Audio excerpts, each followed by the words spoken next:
Welcome, welcome, welcome, welcome, ladies and gentlemen, boys and girls, and everybody in between.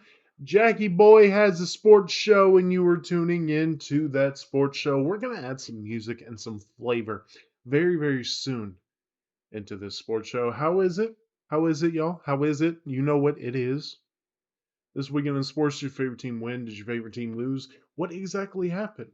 Let me know. Email me, oldjackboy1021 at gmail.com. Anything about the show, email me at oldjackboy1021 at gmail.com. Tweet at me at jjester615. I promise one of these days I'll remember the show's Twitter account and I'll start promoting that as well as my own personal. And if you want to hear, on the Tuesdays version of Jackie Boy's Got a Sports Show, we just go over what happened during the games, right? Some of what's going on in the atmosphere of sports. If you want news stories and random topics that I talk about, TikTok, Jackie Boy Sports, rocking at a cool 5,000. I don't know why I said it like that. 500, what? 5,613 people. And let's just get right into it. We're going to go over Thursday night football, then we'll touch on some college football and some early Sunday games. And you know what? The late Sunday games were nothing to me. Were absolutely nothing. And then we'll talk a little bit about Sunday night football. And I'm going to go ahead and spoil it right now. I didn't care about Monday night football, and I didn't sleep a lot yesterday. So I slept all night last night. So I woke up, saw some bits and pieces, didn't watch the full game. I'm going to be completely honest. So let's go right to the Jekyll and Hyde Chicago Bears. Justin Fields looked really, really good this game. 282 yards, 4 touchdowns, 125 rating on 52% completion percentage, as well as 11 carries for 57 yards. And ladies and gentlemen, boys and girls, and everybody in between, this wasn't like last week, where last week he had really good stats, but his ball was still a little off. He had a couple overthrows, a couple throws that definitely should have been more on the money, but those are going to happen. For the most part, his balls were beautiful. Justin Fields' balls were beautiful on Thursday night. I almost said Saturday, almost said Sunday, and I remember this was Thursday night. Throwing beautiful balls, showing off those beautiful balls of Justin Fields. I'll stop now. DJ Moore had a game as well. 8 catches, 230 yards, and 3 touchdowns. DJ Moore have a Bears breakout. And DJ Moore really is amazing for Justin Fields. And I'm just realizing now, Justin Fields had 50 yards to every other receiver not named DJ Moore. 50 yards to every other receiver. DJ Moore is a yards after catch, a yak monster. Yak monster, DJ Moore. And that is very good for Justin Fields. It's very good for a guy like Justin Fields who's not going to stretch the ball down the field all that often. When you have a guy like DJ Moore that'll take an out route, shed off 2 guys and go 50 yards down the field, or take a slant to the house, take a screen to the house, take a little bubble to the house. When you have a guy that can do that and do that consistently, which DJ Moore just showed he can, that is very, very good. That is very, very, very good for Justin Fields. Now, we're not going to overreact too much. The Washington Commanders' passing defense has been very suspect. So we're not. DJ Moore had a great game, and it takes great receivers and great quarterbacks to have that kind of game. But it was against the Commanders. It's that little asterisk right there. And they did this, by the way. What makes this even more impressive was their running backs got squad wiped. They were having to run a fullback. And this is part of the reason why they barely scored in the second half. Khalil Herbert got hurt, Roshan Johnson got hurt, and their third string got hurt. And Dante Foreman wasn't active. He was a scratch, I believe. Or he wasn't dressed. They were having to run Blossengame, Kari Blossengame. They were having to run him. They were having to run the fullback. My boy David Miller on TikTok loves his fullback, so he was probably having somewhat of a blast and a heart attack because he's a Bears fan. They did it while their running backs were completely destroyed, And they did it with their offensive line being kind of Frankenstein together. They were out their left tackle and left guard, and their center got hurt in the game. This was all around. This is what Bears fans wanted the Bears to be. A very, very fun team to watch. Not going to win a lot of games, but they're fun. They fight, and they're good. They're okay. They're not good. They're okay.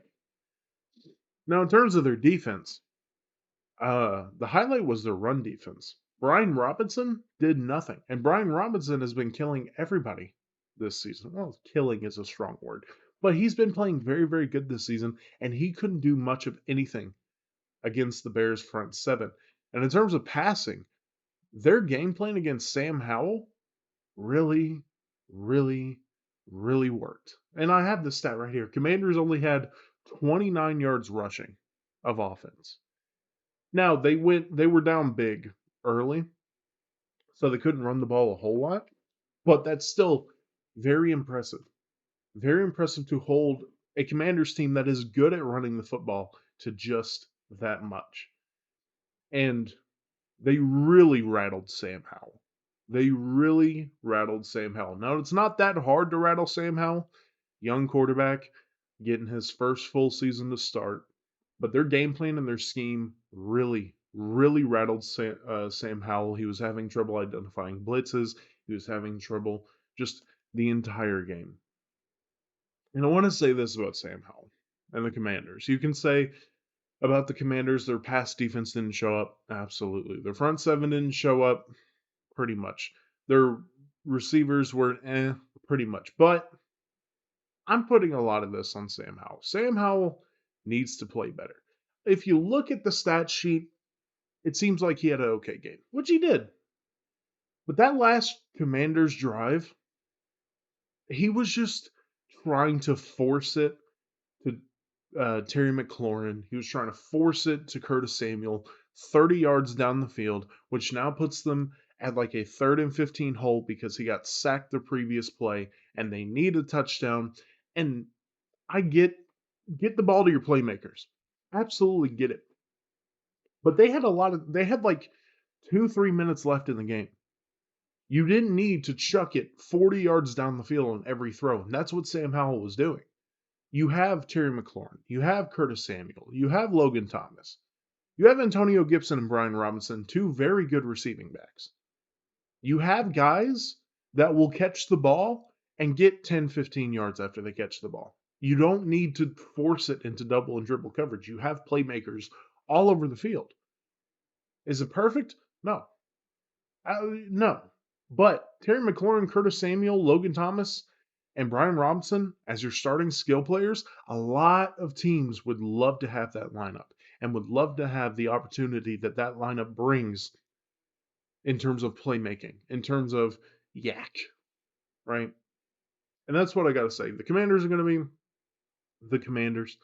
Luckily for them, the Giants are just awful. So they're probably going to end up 3rd in that division. And this is how the Bears should have been looking all season. Really, really fun to watch. Now let's go to college football. What happened on Saturday? How'd your guys' teams do? Tennessee had a bye week, so I wasn't really keeping up with them.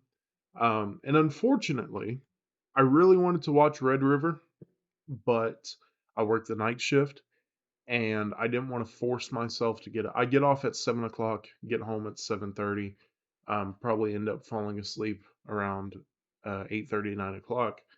So only getting 2 hours of sleep and having to work another 12-hour shift that night, I couldn't do it.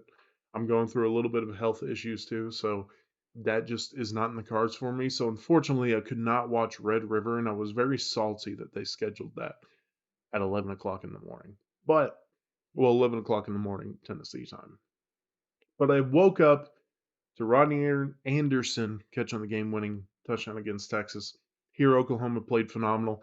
Dylan Gabriel is a very underrated Heisman candidate. I don't want to, don't want to rattle any feathers, but Dylan Gabriel is playing very good football. Very good football. The top 3 right now, in my opinion, I think Obviously, Caleb Williams is going to be in the race. I think Drake May is in the race. I think MPJ is in the race. And I think Brock Bowers is in the race. But number five, I don't think it's that crazy to put Dylan Gabriel at number five. Let's get into some games I actually watched. Kentucky, Georgia, where Georgia beat the absolute shizzle. Y'all know I'm not trying to cuss as much, so we're just going to go with shizzle like it's 2005. 51-13 in Athens. And for those of you watching and listening, you'll hear it. This is a live reenactment of what Kentucky did in Athens. Ready?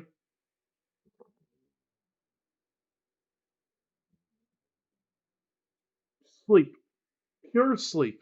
They were asleep. Stupid penalties, unnecessary turnovers, and their defense was just non-existent. And there's one instance I pointed out. Second quarter, Kentucky finally gets a stop on Georgia. By the way, before I say any of this, Carson Beck played really good. This is the first game where I look at Carson Beck and go, okay, he could be valid. He could be okay.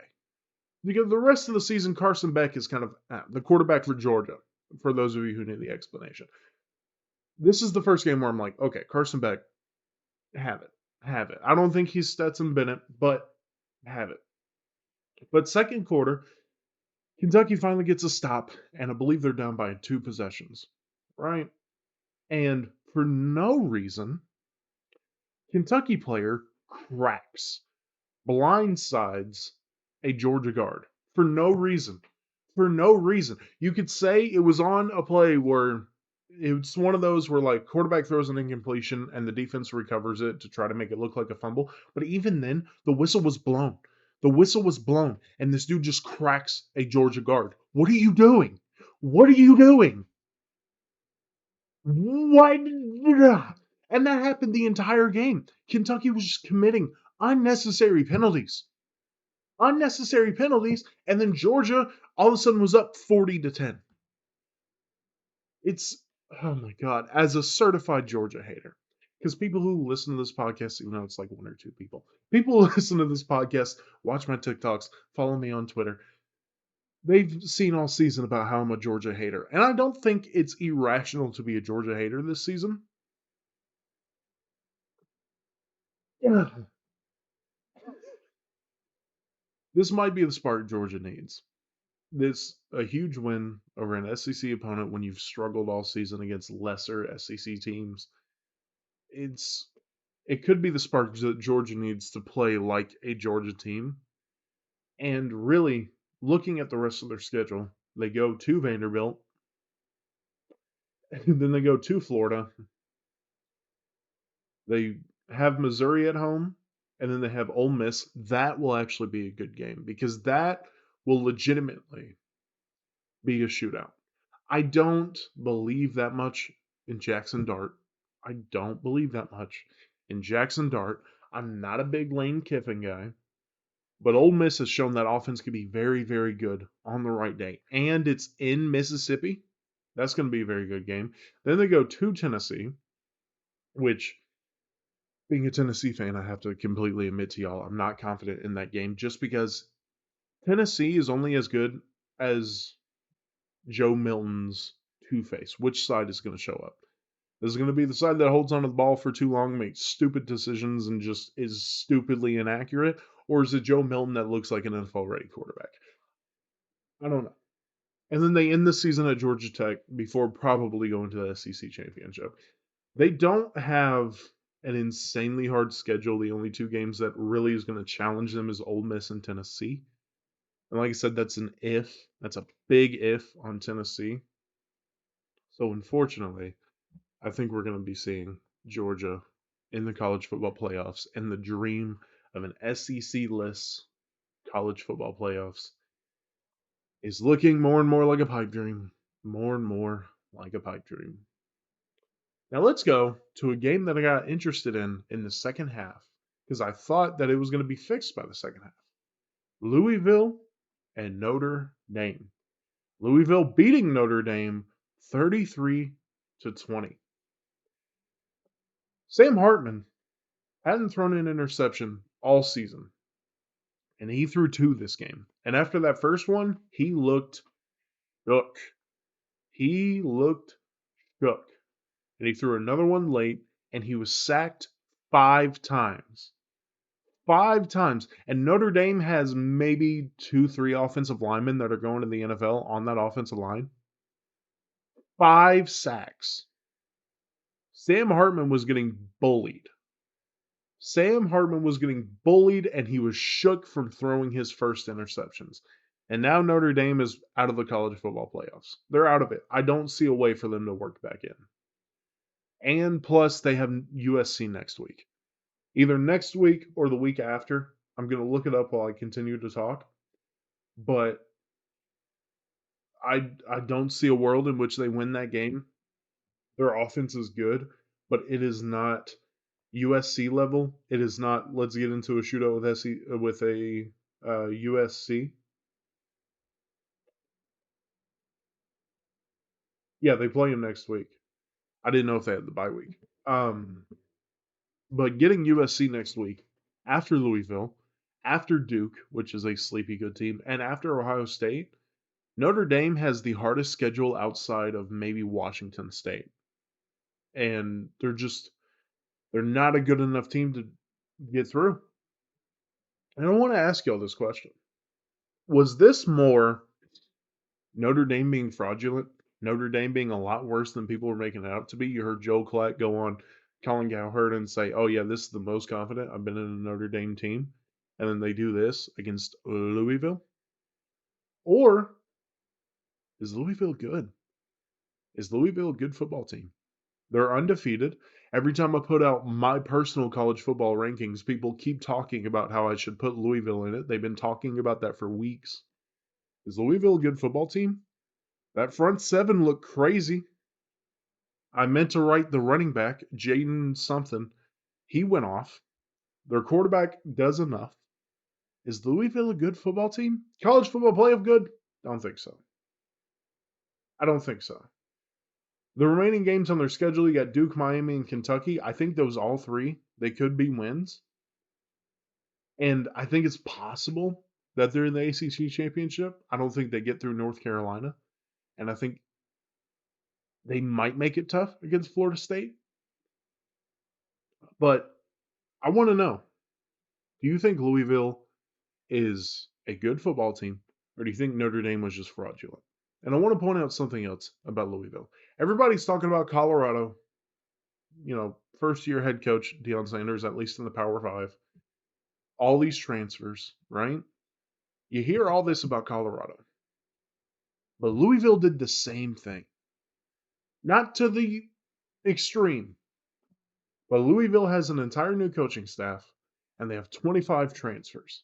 They have almost an entirely new starting group of college football players. And no one talked about it. Now, I'm not an idiot. I realize that's because, one team has primetime as their coach, the other team doesn't. But I think even if this is just Notre Dame is fraudulent, I think we should give some respect to that Louisville coaching staff and Louisville as a football team. I think they're a good football team.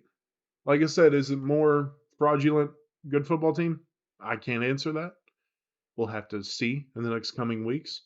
Especially, they're really going to be tested against Duke and Kentucky. But there you go.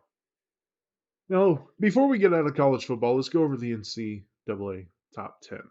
Oh, I want to say something first before we keep going about Notre Dame being fraudulent. Notre Dame is the Dallas Cowboys in the NFL. Both teams have not won anything significant in a lot of years. Both teams have had good teams, very good teams, since they've really won anything. Both teams have fan bases in which every year Those fan bases come out all over social media, all over bars across the nation, talking about how this is the year for Notre Dame, this is the year for the Cowboys. And what happens? Cowboys get embarrassed on Sunday Night Football to an elite San Francisco team. They get embarrassed against the Cardinals. Notre Dame gets beaten late. Ohio State. I didn't know how to stitch that sentence together. And they get embarrassed against Louisville. It was an embarrassing loss. Both teams, both fan bases want you to believe with their whole chest that they're relevant, that they're good. They're not just has-beens. But let's be honest. They're has-beens. Notre Dame, Dallas, has-beens. Now let's go over the NCAA top 10. So, updated, we got Georgia at number 1, Michigan at number 2, Ohio State number 3, then we got Florida State, Oklahoma, Penn State, Washington, Oregon, Texas, and then USC. I agree with not dropping Texas that far because Oklahoma does look very good and Texas only lost by 4. Arizona, I wanted to call this on the prediction podcast, but I didn't. And I also didn't call that Dallas would not show up against San Francisco. I need to go with my gut more because I know stuff. I need the confidence, but I don't have confidence. I wanted to call Arizona playing USC close because they played Washington close last week, but I was like, oh, that's crazy. USC is going to blow them out. I wanted to call Dallas not showing up in prime time against San Francisco, and I didn't because I was like, oh, that's crazy. Dallas is a good football team, but both of those things happened. And I could post the clip everywhere and say, look, I know things. God, man.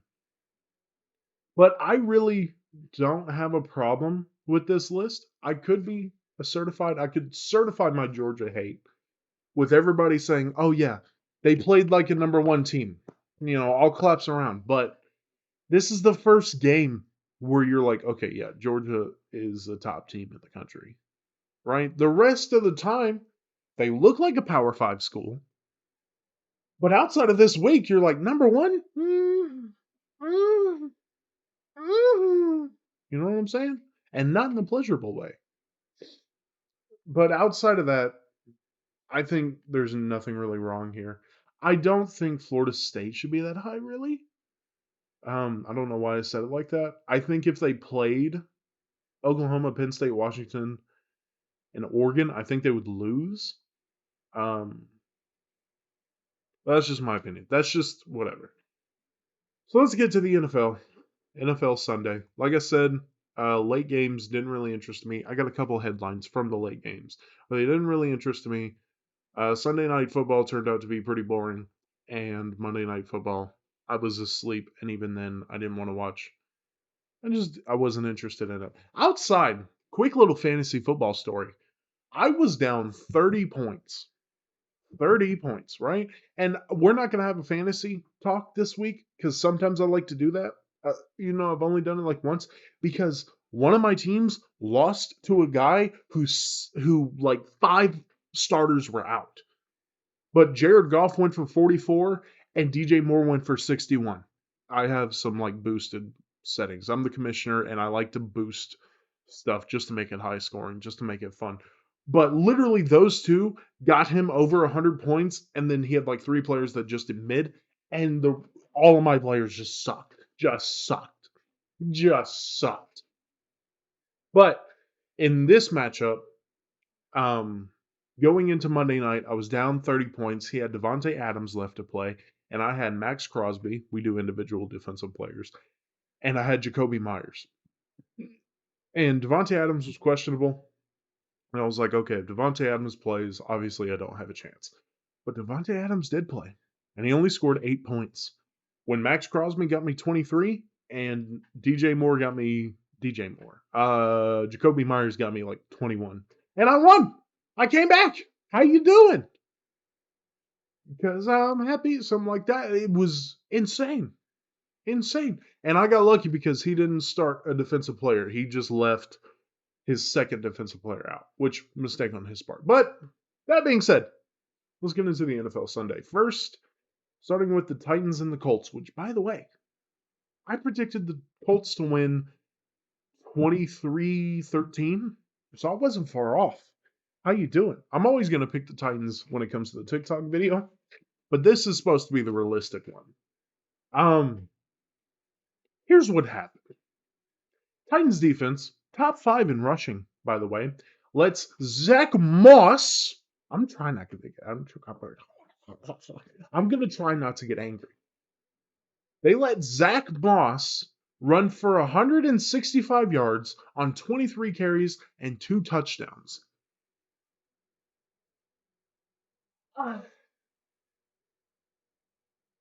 Jonathan Taylor was back. Jonathan Taylor was back. Didn't do anything. I would have been less angry if it was Jonathan Taylor because Jonathan Taylor's phenomenal back. Let's not hate on Zach Moss too much. He's been doing his thing this season, and he's a good running back, and he's been doing his thing this season. But those numbers, I believe that's an average of like 7 yards a carry on what is supposed to be a top 5 run defense in the league. What are we talking about? And that's not even. The entire defense played awful. Played awful. It was bad. The Titans are supposed to be this team that plays great defense and runs the football. Couldn't do either. Couldn't do either. Couldn't even. I believe they got 2 sacks on Gardner Minshew. Maybe got in his grill a couple times, but Gardner Minshew is the best backup quarterback in the league. It's really between him, Teddy Bridgewater, Jameis Winston, and Jacoby Brissett as like the top 4 guys you'd want as a backup quarterback.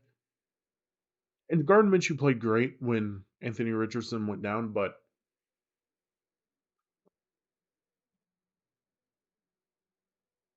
last thing I want to say about this.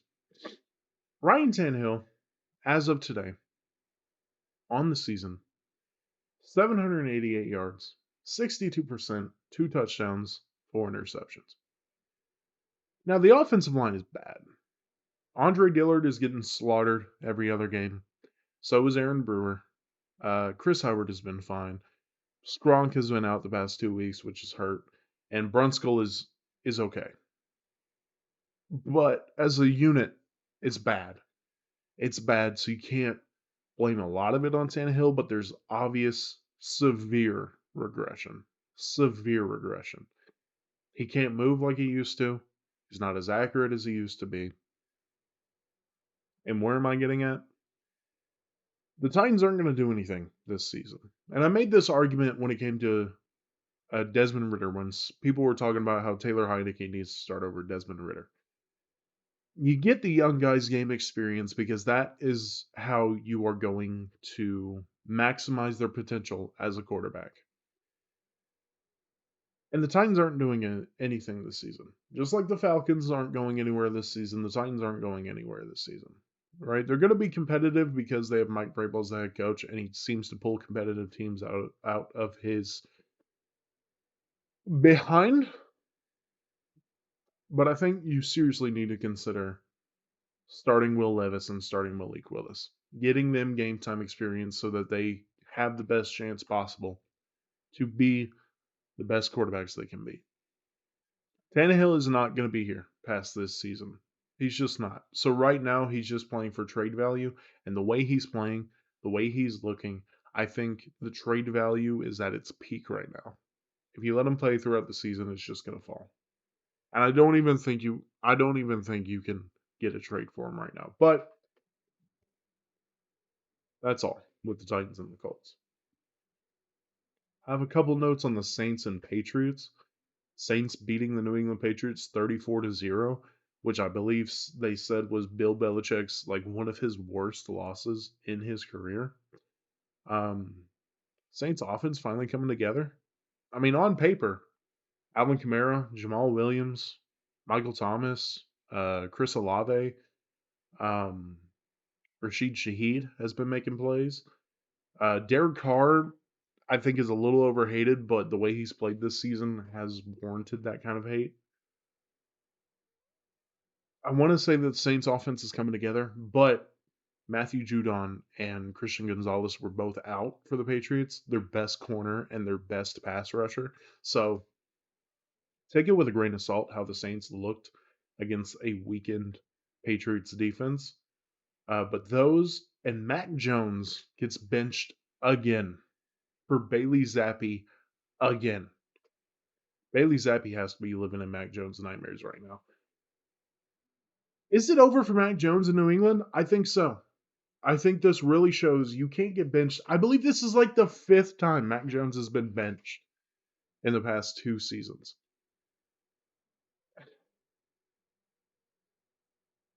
I want to say I want to like Mac Jones, but I don't. With the crap he pulls, hitting guys in the, I'm really trying not to cuss. Hitting guys in the Johnson, tripping guys, kicking guys. I mean, the dude is just, no. I think he's going to find a backup role somewhere. But his starting days are probably over. He'll probably start again for the New England Patriots this season because you're not going to play this season with Bailey Zappi.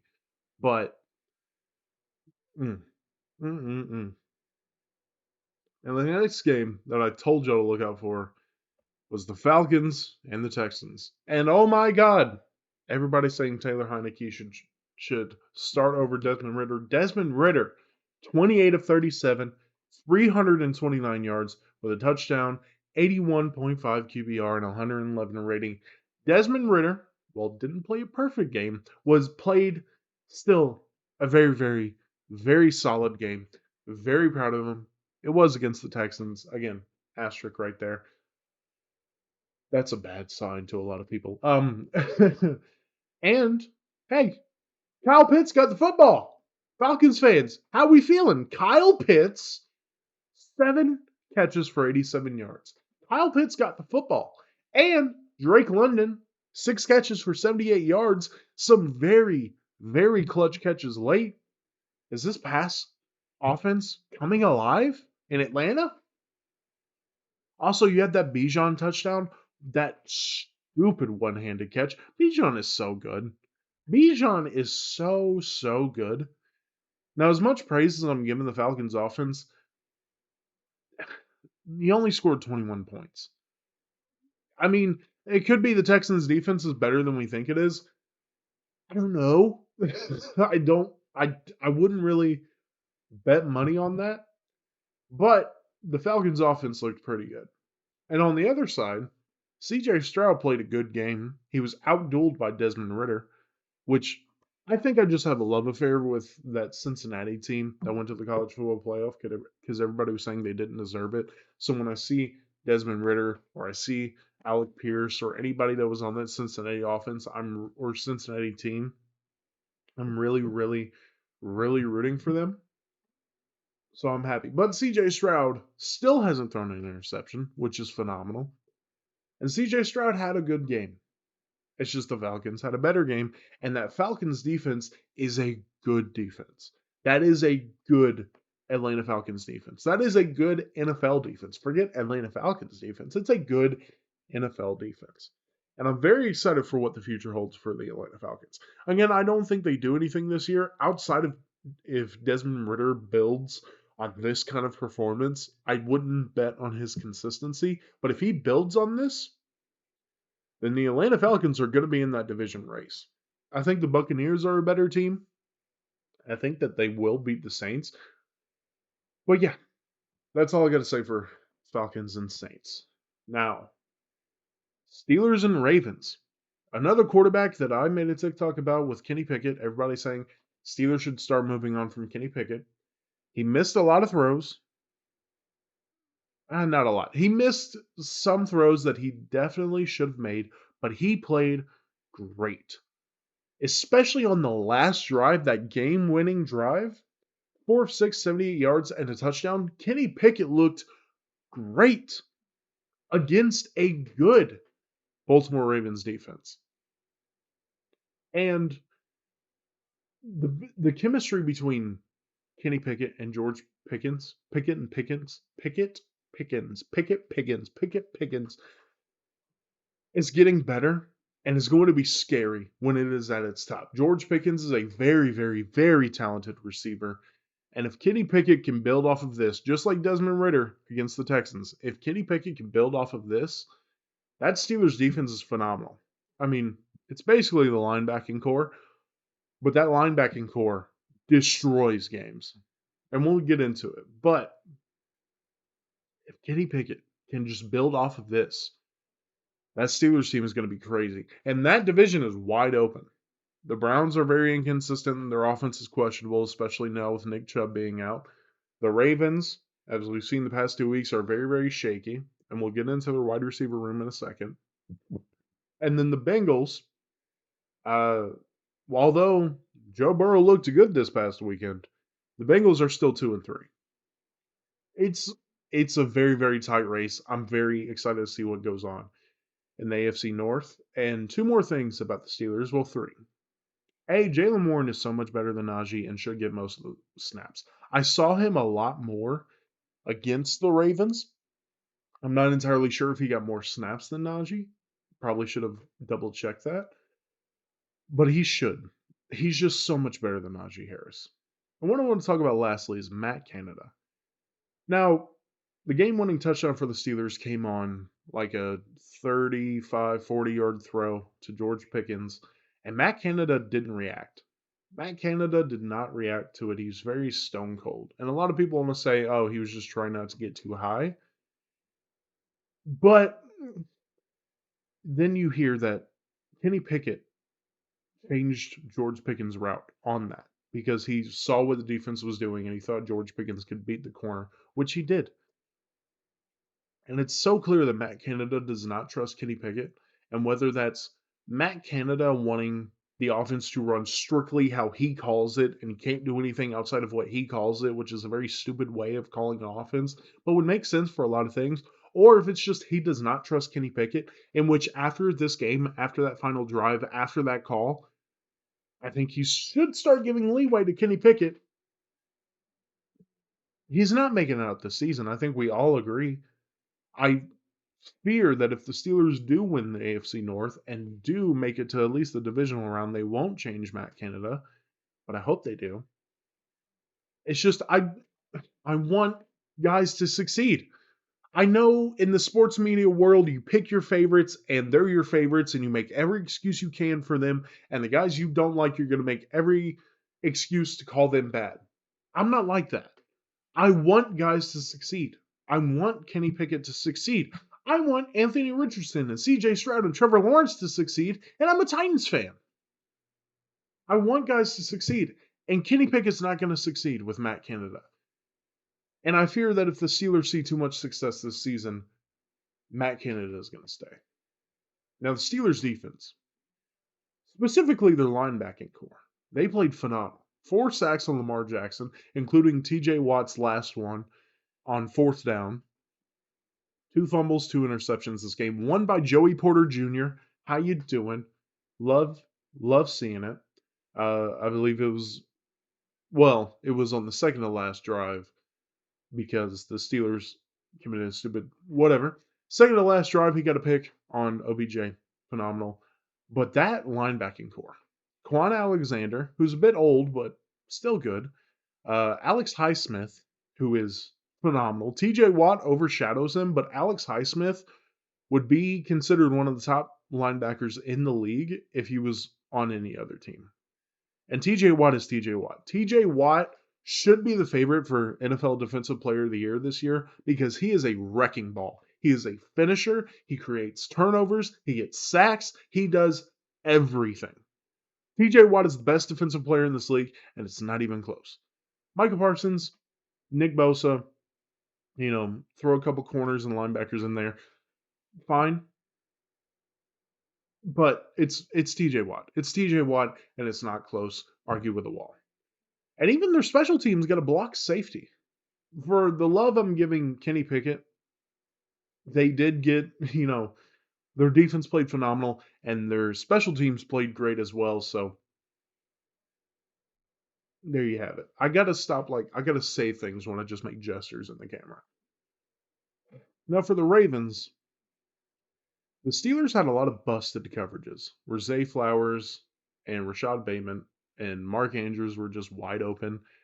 And I think outside of Mark Andrews, everybody was just dropping the ball. Nelson Aguilar was beating corners down the field. If I'm the Steelers and Nelson Aguilar is beating my corners, we got an issue. But they just dropped the ball. Zay Flowers is going to be very good, but right now he's not a consistent number one. He just isn't. And I would prefer if the Ravens went and got someone like Mike Evans next offseason, right? A vet who is a big physical receiver. You got Zay Flowers who can burn people. You got Rashad Bateman who can burn people. And of course, you got Mark Andrews. You had someone like Mike Evans physically demands double coverages and will still beat them.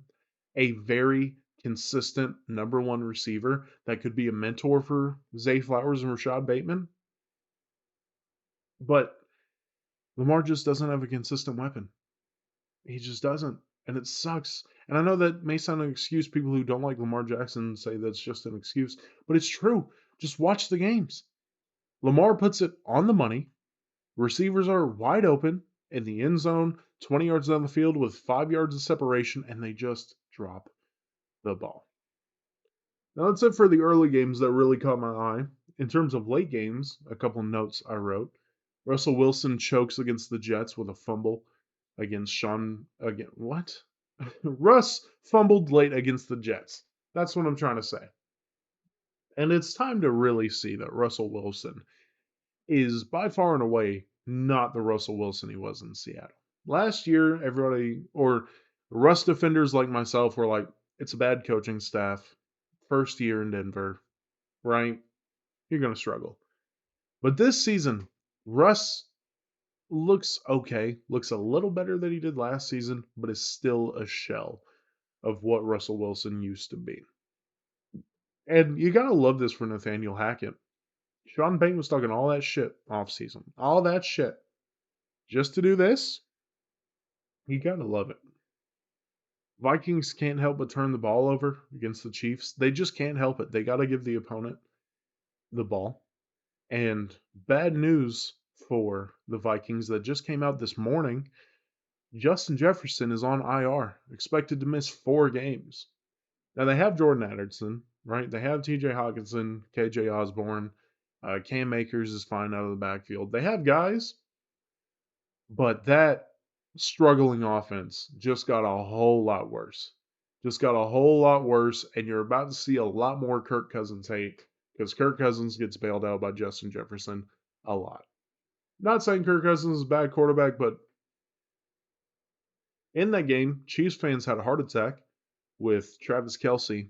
I think it was his ankle or something. Gets back from injury. What? Gets back from injury. And then it was looking like he wasn't going to come back in the game, but he did. Travis Kelce, Chiefs fans had a heart attack. So did Swifties. And hey, I saw this. I saw Swifty fans start tweeting about how bad artificial turf is because Travis Kelce got hurt. Guys, I'm done with the Swift hate. I'm done with the Swift hate. They're turning it into something good. If the Swifties start pressuring the NFL to move away from artificial turf, the NFL is going to do it. It's unfortunate that they'd rather listen to Swifties than, NFL players and NFL fans who clearly see artificial turf isn't that great. But they're really obsessed with getting the Swifties involved with football, getting women involved with football. And hey, that sounded wild. Women are welcome in football, right? I'm just saying the NFL is being a little obsessive about it. Women are welcome in football. You love the women in football. But the NFL is obsessing over getting this new big audience. And if they start talking about, hey, grass is better, artificial turf is none, it's going to get fixed. Love it. I'm done with the Swift hate. And finally, the Bengals.